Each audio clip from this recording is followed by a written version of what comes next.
বন্ধু, তুমি কখনো ভেবেছো সবকিছু যখন ভেঙে পড়ে তখনও কিভাবে কিছু মানুষ শান্ত থাকে?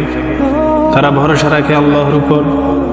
আমরা সবাই জীবনে এক সময় ভেঙে পড়ি, কখনো কাজের সমস্যা, কখনো পারিবারিক কষ্ট, কখনো এমন একাকিত্ব যেটা কাউকে বোঝানো যায় না। মনে হয় সব যেন শেষ, এই দুনিয়ার আর কিছু বাকি নেই আমাদের। কিন্তু ঠিক এই সময়ে একটি শব্দ হৃদয়ে ধ্বনিত হয়, তাওয়াক্কুল। তাওয়াক্কুল করো, অর্থাৎ তাওয়াক্কুল আল্লাহর উপর পূর্ণ ভরসা। আমরা আল্লাহর উপর পূর্ণ ভরসা রাখবো ইনশাআল্লাহ। আল্লাহ সুবহানাহু ওয়া তাআলা বলেন, কোরআনে ইরশাদ করেন, যে আল্লাহর উপর ভরসা করে তার জন্য তিনিই যথেষ্ট। সূরা তালাক আয়াত নাম্বার 3।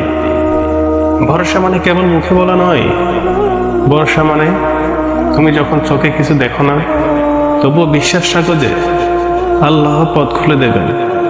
তাওয়াক্কুল কোনো দুর্বলতা নয়, এটা শক্তির সবচেয়ে বড় উৎস।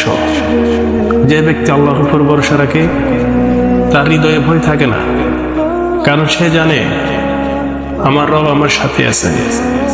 বন্ধুরা, আজ যদি তোমার মন ভেঙে পড়ে তবে চোখ বন্ধ করো, একবার ইয়া আল্লাহ বলে ডাক দাও মন থেকে।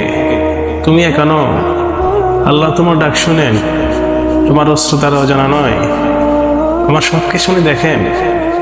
তাওয়াক্কুল করো, আল্লাহ কখনো তোমাকে ছেড়ে দেননি আর কখনো দিবেন না। ভিডিওটি যদি হৃদয় ছুঁয়ে যায় তবে শেয়ার করো, প্রিয়জনের সঙ্গে সাবস্ক্রাইব করো, আলোর পথে একসাথে চলার জন্য। সুস্থ থাকো, ভালো থাকো, আবারও দেখা হবে কোনো পরবর্তী ভিডিও নিয়ে। ধন্যবাদ, আল্লাহ হাফেজ।